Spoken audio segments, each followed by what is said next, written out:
할렐루야. 오늘도 예배 자리에 나오신 여러분들을 주님의 이름으로 환영하고 또 축복합니다. 광고 들으신 것처럼 피로회복 우리 헌혈 운동이 총회 사정으로 취소가 됐습니다. 아마 침례교 중심으로 이 헌혈 운동을 하고 있는데 서울과 경기 지방에 신청자가 굉장히 많은 것 같습니다. 그래서 의료진들이 지금 감당이 안 돼서 지방까지는 좀 어렵다는 통보를 받았습니다. 좋은 일이죠. 혹시 지난주 설교 들으시고 몸무게 늘려가지고 헌혈하려고 마음먹으신 분 계실 텐데 죄송하고요. 또 다음 기회에 또 할 수 있는 방법들을 또 찾아보도록 하겠습니다. 옆에 분하고 인사하겠습니다. 사랑합니다. 축복합니다. 사랑합니다. 축복합니다. 잘 오셨습니다. 오늘도 하나님 말씀으로 은혜 나누는 시간 되기를 원합니다. 오늘은 죄와 은혜라는 제목으로 하나님 말씀 같이 나누겠습니다. 다윗의 인생에서는 중요한 두 명의 사람이 있습니다. 그 첫 번째 사람은 골리앗입니다. 다윗의 인생에서 아무것도 없는 때, 목동이었을 때에 아버지 이새도 그가 어떤 존재인지를 잘 모르는 그때에 하나님께서 그를 기름 부으십니다. 그리고 골리앗과의 전쟁에서 그 싸움에서 이김으로 하나님께서 나에게 왜 기름을 부으셨는지, 하나님이 원하시는 목적은 무엇인지, 하나님의 나라는 어떤 곳인지를 그가 이제 깨닫게 됩니다. 그때부터 그에게는 광야라는 인생이 펼쳐지고 그 광야에서 하나님이 다윗을 훈련시키십니다. 그때에는 인생에 아무것도 쥐고 있지 않은 때이지만 그는 영적으로 충만한 삶을 살고 있었습니다. 이제 두 번째 시기는 밧세바를 만난 사건입니다. 이제는 좀 다릅니다. 시간이 많이 흘렀고 이스라엘의 왕이 되었습니다. 권력을 가진 사람이 되었습니다. 모든 것을 가지고 있습니다. 그런데 그때에 그는 시험에 들고 밧세바의 간음 사건이 생깁니다. 그것으로 인해서 이제 그의 인생은 곤두박질 치는 인생으로 바뀝니다. 그의 영적인 삶에 문제가 생깁니다. 그리고 하나님이 그에게 경고하신 것처럼 그의 가문에 칼이 끊어지지 않는 역사를 경험하게 됩니다. 왜 이러는 걸까요? 어떤 다윗이 우리가 알고 있는 다윗입니까? 하나님의 은혜와 영성으로 기름 부은 자로 활동하고 충성하고 있는 그 다윗이 우리가 알고 있는 다윗입니까? 아니면 지금 한 여인 밧세바와 간음하며 하나님께 범죄하고 있는 다윗이 우리가 알고 있는 다윗입니까? 두 모습 다 바로 다윗의 모습입니다. 어찌 보면 이것은 우리의 인생의 모습이기도 합니다. 하나님의 은혜 가운데 살고 있음에도 불구하고 여전히 죄성을 가지고 살고 있는 저와 여러분의 모습입니다. 그러기에 성경은 말씀하십니다. 사탄이 우리를 향해서 우는 사자와 같이 우리를 노리고 있다고 말씀합니다. 그러기에 우리는 깨어 있어야 된다고 말씀하시고 우리는 넘어지지 않도록 시험에 들지 않도록 기도해야 된다고 주님은 가르치십니다. 그래서 주기도문에도 우리에게 말씀하십니다. 시험에 들지 않도록 우리가 기도해야 됩니다. 그것이 우리의 인생입니다. 오늘은 이 아침에 다윗의 은혜와 다윗의 죄를 통해서 하나님께서 우리에게 말씀하시는 것들을 들을 수 있는 아침이 되기를 원합니다. 우리는 언제 시험에 들까요? 다윗은 지금 모든 것을 가지고 있을 때 시험에 빠집니다. 그 모습을 1절은 이렇게 설명합니다. 11장 1절입니다. 그 해가 돌아와 왕들이 출전할 때가 되매 다윗이 요압과 그에게 있는 그의 부하들과 온 이스라엘 군대를 보내니 그들이 암몬 자손을 멸하고 랍바를 에워쌌고 다윗은 예루살렘 성에 그대로 있더라. 지금 다윗의 상태가 어떠냐면 전쟁이 났는데도 불구하고 전쟁터에 나가지 않아도 승리하고 있습니다. 지금 해가 바뀌었습니다. 이스라엘은 우리와 다른 지형에 살고 있죠. 거기는 이른 비와 늦은 비를 주지 않으시면 농사 지을 수 없는 땅입니다. 우리처럼 날씨가 구분되어 있지 않고 거기는 건기와 우기가 있습니다. 이제 비가 오는 우기가 지나고 나면 그때서야 왕들은 전쟁을 시작합니다. 이제 전쟁할 때가 되었습니다. 그런데 다윗은 전쟁하지 않고 예루살렘 성에 남아 있습니다. 사람을 보내면 되는 위치에 있습니다. 자기가 전쟁터에 나가지 않아도 이제 이스라엘은 강력합니다. 그리고 언제나 이기고 있습니다. 그가 직접 전쟁에 참여하지 않아도 됩니다. 그건 지금 요압 장군을 보내서 전쟁을 지휘하게 하고 그리고 저녁 늦지감치 일어납니다. 이제 아침에 일어나지 않아도 됩니다.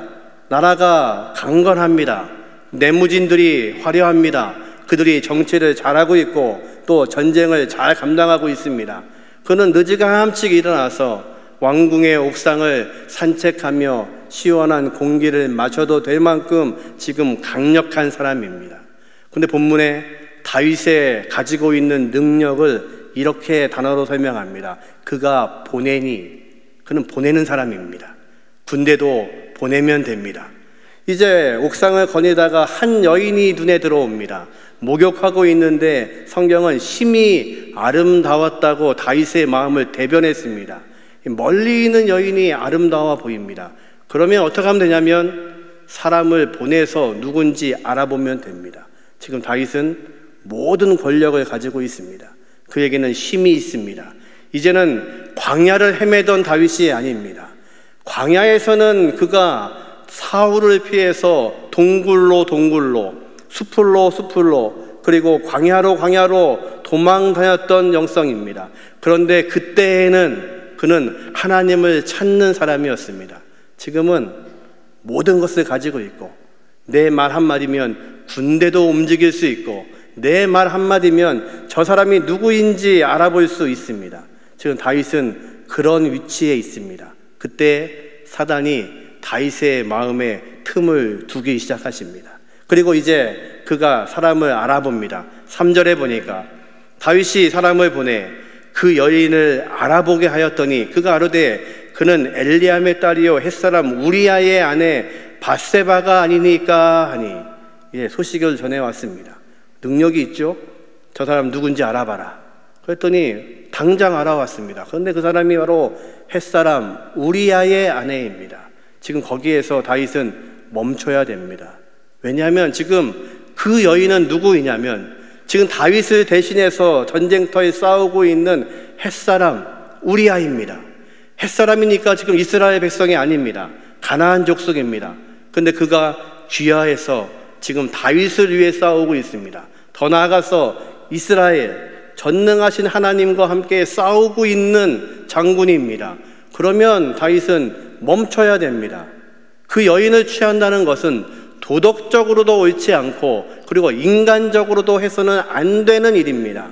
지금 그 남편은 전쟁을 하고 있습니다. 그런데 지금 전쟁터에 나가지 않고 모든 것을 가지고 있는 다윗은 그렇게 하지 않습니다. 여러분, 죄는 은밀하게 시작되지만 그 죄를 멈출 수 있는 방법은 내가 하나님 앞에 회개하지 않는 한 이 죄는 멈춰지지 않습니다. 죄는 계속해서 진행합니다. 이제 그 소식을 들었음에도 불구하고 다윗이 이렇게 행동합니다. 4절을 같이 읽습니다. 다윗이 전령을 보내어 그 여자를 자기에게로 데려오라 하고 그 여자가 그 부정함을 깨끗하게 하였으므로 더불어 동침하며 그 여자가 자기 집으로 돌아가니라. 다윗은 멈추지 않습니다. 그리고 자기의 힘을 발휘합니다. 사람을 다시 보내서 그 여인을 데려오게 합니다.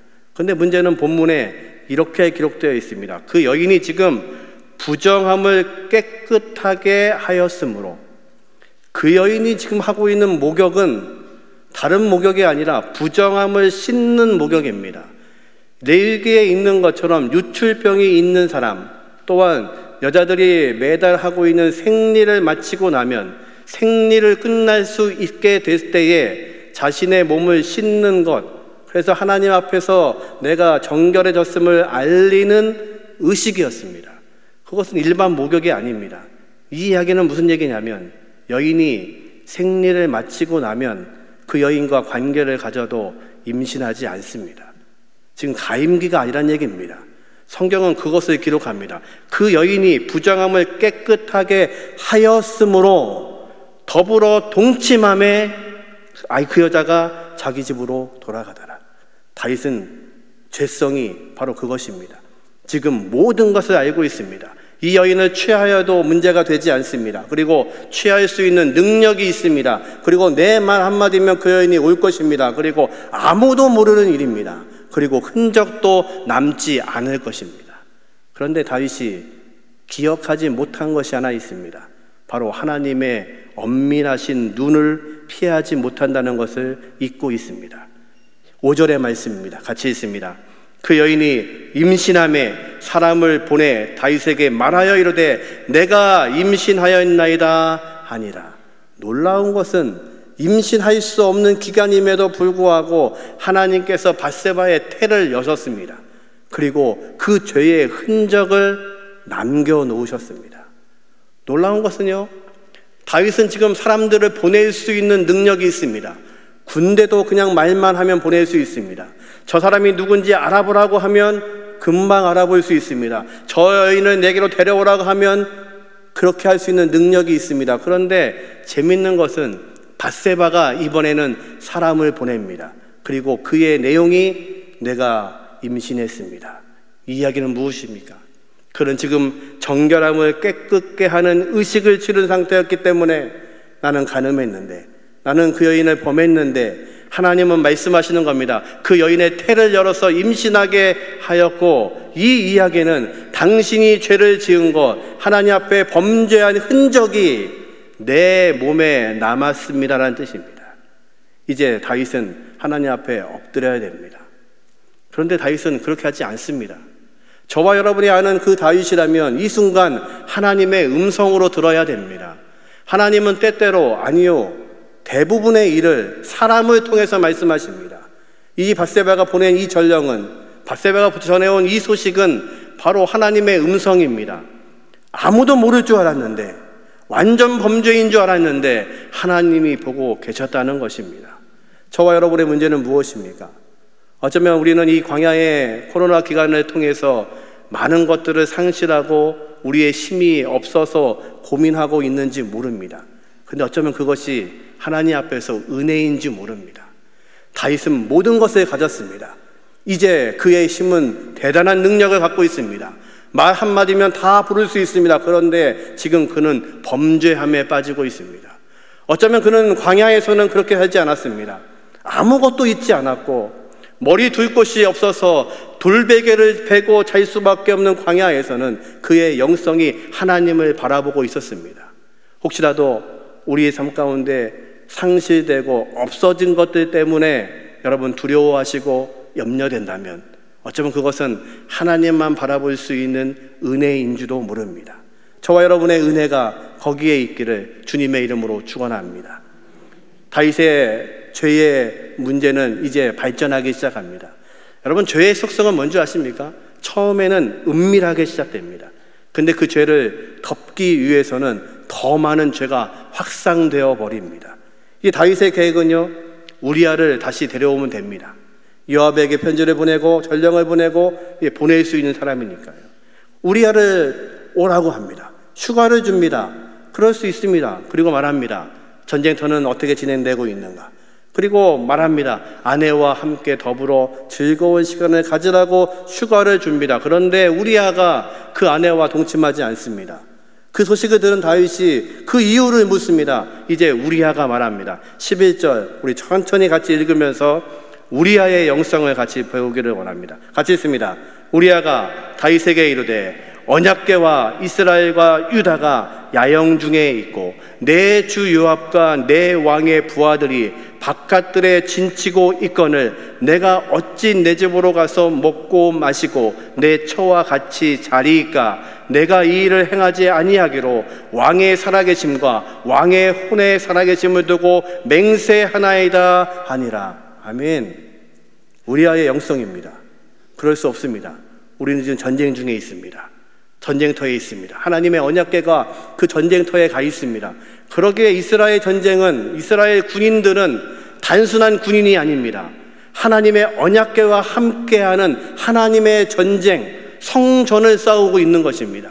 그런데 어떻게 제가 감히 제 아내와 잠잘 수가 있습니까?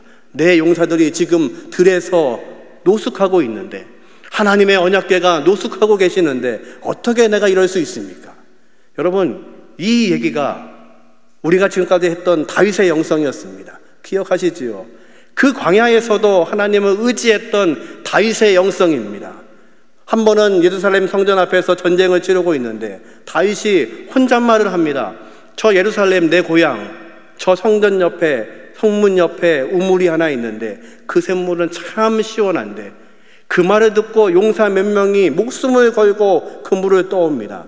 다윗이 그것을 보고 마시지 못합니다. 이것은 내 용사들의 피라고 말합니다. 그래서 하나님께 전제로 부어드립니다. 이것이 다윗의 영성이었습니다. 지금 우리아의 이 이야기는 하나님이 우리아의 입을 통해서 다윗을 징계하시고 무릎 꿇으라는 것입니다. 죄의 용서를 구하라는 것입니다. 그런데 다윗은 그렇게 하지 않습니다. 그리고 어떻게 합니까? 편지 한 장을 그의 손에 들려서 요압에게 보냅니다. 그 편지의 내용이 15절입니다. 그 편지에 있어서 이러기를, 너희가 우리아를 맹렬한 싸움에 앞세워 두고 너희는 뒤로 물러나서 그로 맞아 죽게 하라 하였더라. 사람이 이럴 수 있습니다. 다윗이 변했습니다. 우리가 알던 다윗이 아닙니다. 지금 우리아를 죽이라는 편지를 보낸 겁니다. 요압은 그게 무슨 뜻인지 잘 알았습니다. 그렇게 행동합니다. 그리고 다시 전령을 보냅니다. 우리아가 죽었습니다. 그런데 그 전령을 향해서 다윗이 이렇게 말합니다. 25절입니다. 다윗이 전령에게 이르되 너는 요압에게 이같이 말하기를, 이 일로 걱정하지 말라. 칼은 이 사람이나 저 사람이나 삼키느니라. 그 성을 향하여 더욱 힘써 싸워 함락하리라 하여 너는 그를 담대하게 하라 하니라. 다윗이 변했습니다. 용사가 죽으면 내 죽음처럼 슬퍼했던 사람이 다윗입니다. 그 시냇가에 200명을 남겨놓고, 그리고 하나님께서 일하게 하신 전쟁을 치르고 나서도 그들과 함께 나누었던 사람이 다윗입니다. 그런데 우리아가 죽었다는 소식을 듣고 그런 말합니다. 걱정하지 마라. 그걸로 걱정하지 마라. 전쟁터에서 사람이 죽는 건 당연한 것이지. 다윗이 변했습니다. 무엇으로 변했습니까? 내가 할 수 있다고 느끼는 순간 그는 죄 가운데 있는 겁니다. 여러분, 죄는 다른 것이 아닙니다. 내가 할 수 있다고 믿는 겁니다. 다윗은 지금 사람을 보낼 수도 있고, 사람을 죽일 수도 있고, 사람을 취할 수도 있고, 자기의 정력을 채울 수도 있는 힘이 있습니다. 힘이 있어서 하나님을 바라보지 않고 나를 바라보는 것이 죄입니다. 우리는 이 아침에 무엇을 위해서 예배하고 계십니까? 하나님께서 여러분에게 어떤 말씀을 하기를 원하십니까? 혹시 여러분을 더 부하게, 더 강하게, 더 많은 것을 주시기를 위해서 구하고 계시고 예배하고 계십니까? 아니요. 어쩌면 그것은 우상일지도 모릅니다. 다윗은 지금 모든 것을 가졌습니다. 광야에서는 아무것도 없었지만 하나님을 보았습니다. 지금 그는 하나님처럼 일하고 있습니다. 내가 죽일 수 있고, 내가 취할 수 있고, 내가 가질 수 있고, 내가 바로 하나님의 자리에 앉아 있는 것입니다. 이제 하나님은 그를 경고하십니다. 그리고 이렇게 말씀하십니다. 11장 27절에 이제 우리아가 죽고 장례를 마친 그 결과를 이렇게 말합니다. 같이 했죠. 그 장례를 마침에 다윗이 사람을 보내 그를 왕궁으로 데려오니 그가 그의 아내가 되어 그에게 아들을 낳으니라. 다윗이 행한 이 일을 여호와 보시기에 악하였더라. 완전 범죄가 성립됐습니다. 우리아가 죽었습니다. 장례를 마쳤습니다. 다윗은 마치 죽은 병사의 아내를 그를 구하듯이 그를 아내에 삼습니다. 그리고 그 여인이 왕궁에서 삽니다. 그리고 시간이 지나서 아이가 태어나려면 시간이 필요하죠.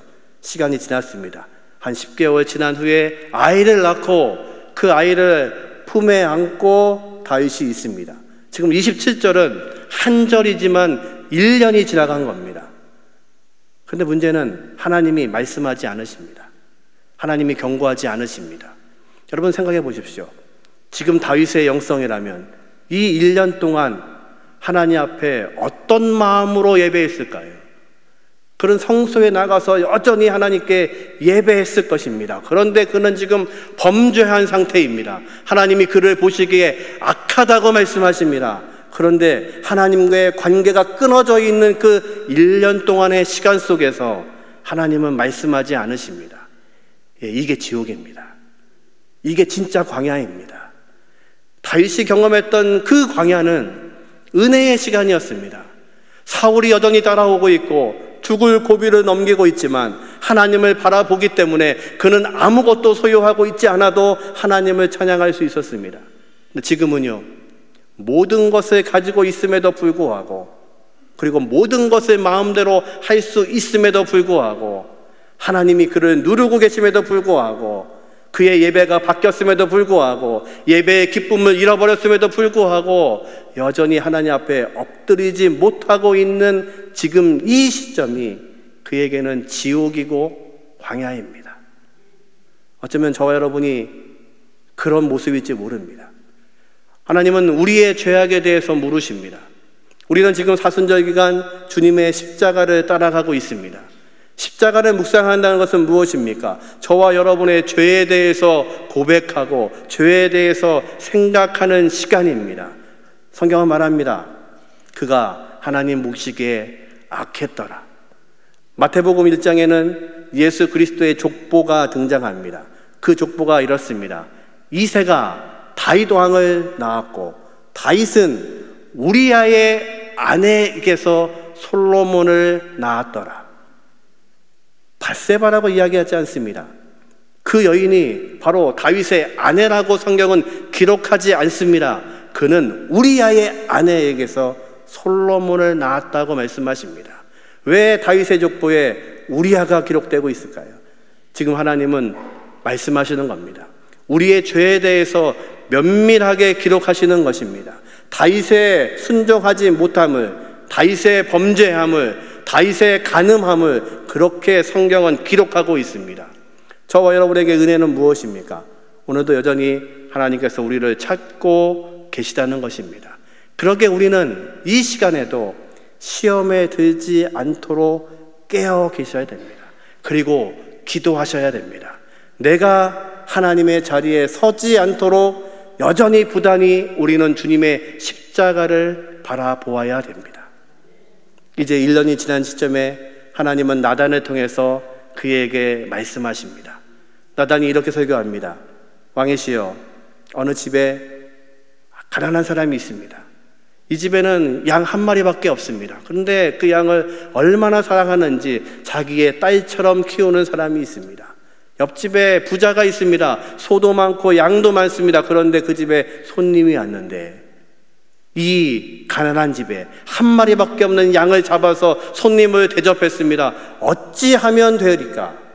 다윗이 분노합니다. 다윗은 목동이었습니다. 양을 소중히 감싸던 사람입니다. 내 양을 사자가 물고 가면, 곰이 가져가면 그 입을 벌리고 양을 구했던 자입니다. 그가 분노해서 말합니다. 내가 살아계신 하나님의 이름으로 명하노니 그런 사람은 반드시 죽어야 하리라.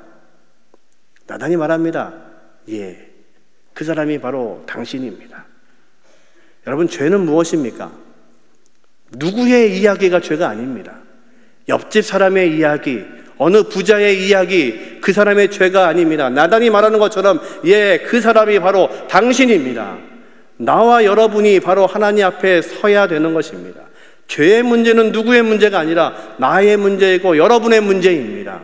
그러기에 우리는 코람데오 하나님 앞에 서 있는 사람들입니다. 이 죄의 문제를 우리가 해결할 수 없기에 하나님은 자신의 아들을 이 땅에 보내신 겁니다.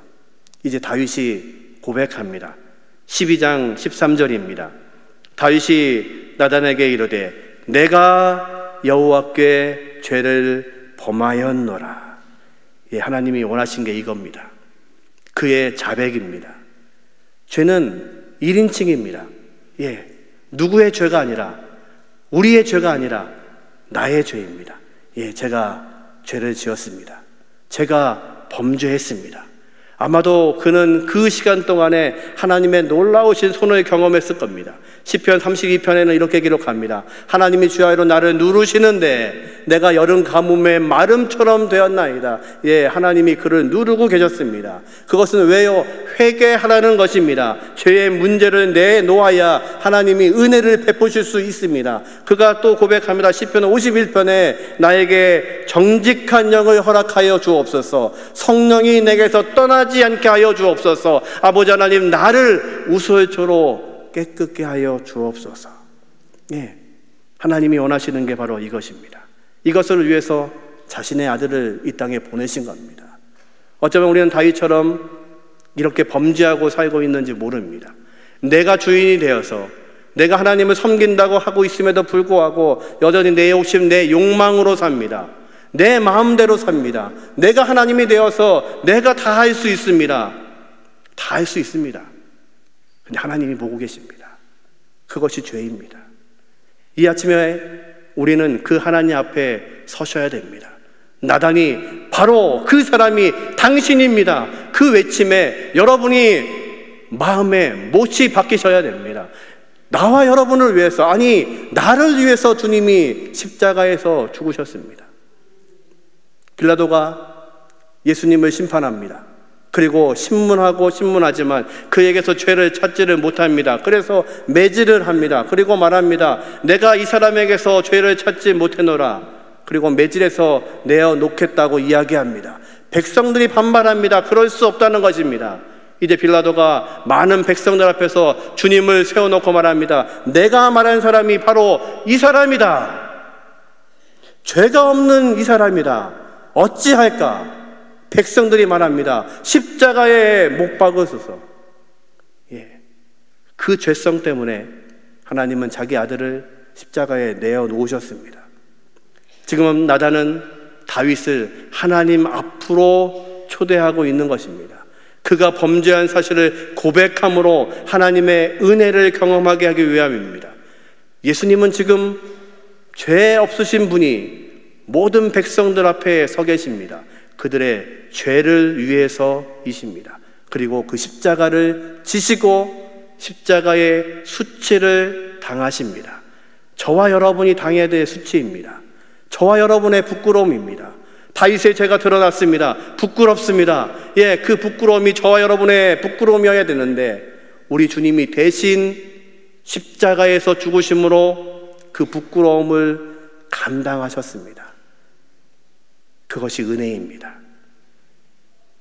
하나님께서 우리의 죄를 열어 보이시는 이유는 한 가지입니다. 우리를 징계하실 목적이 아니라 우리에게 하나님의 은혜를 허락하시고 우리를 용서하기 위함이십니다. 그 십자가를 기억하는 기간이 이 사순절 기간입니다.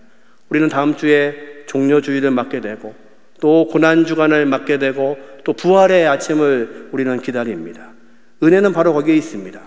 다윗은 넘어졌습니다. 그리고 그는 하나님 앞에 무릎을 꿇습니다. 예, 그 무릎 꿇음에 하나님의 놀라우신 은혜가 함께하고 있습니다. 이 은혜가 저와 여러분의 은혜인 것을 믿으시는 저와 여러분 되시기를 주님의 이름으로 축원합니다. 이 사순절 기간에, 이 한 주간에 하나님의 놀라우신 그 십자가를 붙잡을 수 있는 은혜가 있기를 주님의 이름으로 축원합니다. 여전히 내가 십자가를 바라보고 있음에도 불구하고 내 욕심과 내 욕망과 내 마음대로 살고 계시다면 예, 그렇게 사셔도 됩니다. 그런데 하나님이 보고 계십니다. 심판하시는 그 하나님 앞에 부끄럽지 않은 저와 여러분이 되시기를 주님의 이름으로 축원합니다. 말씀을 마칩니다. 우리가 알았던 성군 다윗, 하나님의 마음에 합했던 그가 넘어지고 실수했습니다. 우리도 그럴 수 있습니다. 그럴 때 우리는 어떻게 해야 될까요? 첫 번째, 여러분이 갖고 있는 힘의 결핍을 감사하십시오. 난 지금 아무것도 없습니다. 다 잃어버렸습니다. 어쩌면 그것을 다 잃어버리신 것이 하나님의 은혜인 줄 모릅니다. 다윗은 모든 것을 가지고 있었기에 범죄함에 빠졌습니다. 오히려 하나님은 우리의 삶 가운데서 부족하게 하시고 결핍하게 하심으로 우리의 힘을 빼게 하심으로 하나님만 바라보게 하시는 줄도 모릅니다. 여러분이 힘이 없다면 그것이 오히려 감사의 제목이 되시기를 원합니다. 두 번째, 하나님의 말씀을 들으십시오. 나단을 통해서 다윗은 말씀을 듣습니다. 그게 바로 당신입니다. 당신이 죄인입니다. 그 음성에 귀 기울이셔야 됩니다. 하나님의 음성 앞에 여러분은 나서야 됩니다. 시편 119편에는 말합니다. 청년이 무엇으로 깨끗게 하리요? 주의 말씀을 따라 삼가할 것입니다. 그 말씀을 따라 순종하는 저와 여러분 되시기를 주님의 이름으로 축원합니다. 마지막으로 시험에 들지 않도록 기도하십시오. 주님이 가르쳐 주신 그 기도처럼 내가 시험에 들지 않도록 오늘도 내일도 언제까지요? 죽을 때까지, 하나님 오실 때까지, 주님 다시 오실 때까지 우리는 이 기도에 힘을 기울여야 됩니다. 그렇지 않으면 우리는 언젠가 어느 순간 넘어질 수 있는 약한 존재입니다. 이 한 주간도 주님의 십자가를 바라보시며 승리하는 저와 여러분 되시기를 주님의 이름으로 축원합니다. 우리 다 자리에서 일어나셔서 같이 찬송하기를 원합니다. 이 세상 험하고 이 험한 세상 가운데 우리를 인도하시는 주님을 기억하며 이 고백이 이 한 주간의 저와 여러분의 고백이 되기를 원합니다.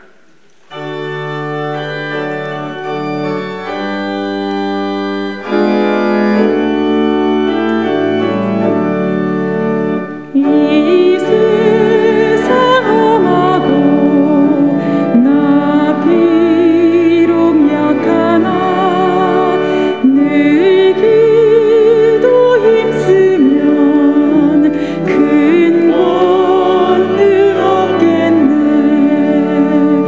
주의 은혜로 대속받았소. 비와 같이 붉은 줄 눈같이 이겠네. 주님의 권능은 한없이 크오니 돌 같은 내 마음 곧 녹여주소서. 주의 은혜로 대속받아서 비와 같이 붉은 줄 눈같이 이겠네. 내 맘이 약하여 늘 넘어지오니 주 예수 힘주사 굳세게 하소서. 주의 은혜로 대속받아서 이와 같이 붉은 줄 눈같이 이겠네. 죄사함 받은 후 새 사람 되어서 주 앞에 서는 날 늘 찬송하겠네. 주의 은혜로 대속받아서 이와 같이 붉은 줄 눈같이 이겠네. 아멘. 우리 합심해서 기도하겠습니다. 아버지 하나님, 우리가 다윗입니다. 하나님, 우리가 범죄했습니다. 하나님 앞에서 더 좋은 것들을 섬기고 더 좋아하는 것들을 가슴에 품었습니다. 그리고 내가 할 수 있다고 믿었습니다. 아버지 하나님, 용서하여 주옵소서. 주님의 십자가 밑에 엎드리게 하여 주시고 다윗이 고백하고 있는 것처럼 내가 여호와 앞에 범죄했습니다. 이것이 우리의 고백이 되게 하여 주옵소서. 이 사순절 기간 주님의 십자가를 붙잡습니다. 하나님, 우리에게 은혜를 허락하여 주시고 죄가 있는 곳에 허락하시는 그 은혜 가운데 우리가 거하게 하여 주시옵소서. 우리 통성으로 함께 기도하겠습니다. 은혜하신 아버지 하나님 감사합니다. 아버지 하나님 용서하여 주옵소서. 우리가 다윗입니다. 아버지 하나님, 우리가 범죄했습니다. 하나님보다 더 좋아하는 것들을 마음에 품었습니다. 정욕으로 살았습니다. 내 욕심으로 살았습니다. 내가 할 수 있다고 믿었습니다. 아버지 용서하여 주옵소서. 하나님 앞에 내려놓게 하여 주옵소서. 내가 할 수 없음을 고백하게 하시고 전능하신 하나님, 십자가 밑에 내려놓게 하시는 은혜를 더하여 주옵소서. 우리의 죄를 보게 하신 아버지 하나님, 하나님의 은혜를 이제 경험케 하여 주옵소서. 아버지 다윗을 덮으신 것처럼 우리를 덮으시고 인도하셔서 하나님의 백성으로 이 한 주간도 살아갈 수 있도록 은혜를 더하여 주옵소서. 역사하여 주옵소서. 전능하신 아버지 하나님, 우리가 죄인입니다. 용서하여 주옵소서. 하나님보다 더 좋아하는 것들을 내 마음에 품고 그것을 정욕으로 살았습니다. 하나님, 내가 할 수 있다고 믿었습니다. 하나님 용서하여 주옵소서. 이제 나의 자리에서 내려놓게 하시고 하나님 바라보게 하여 주시고 이 사순절 기간 주님의 십자가 밑에 그 무릎 꿇게 하여 주심으로 그 놀라우신 은혜가 우리의 은혜가 되게 하여 주시옵소서.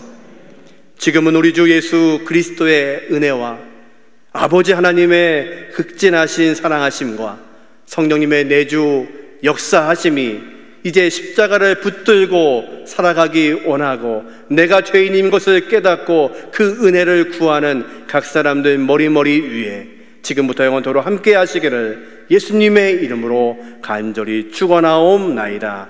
아멘.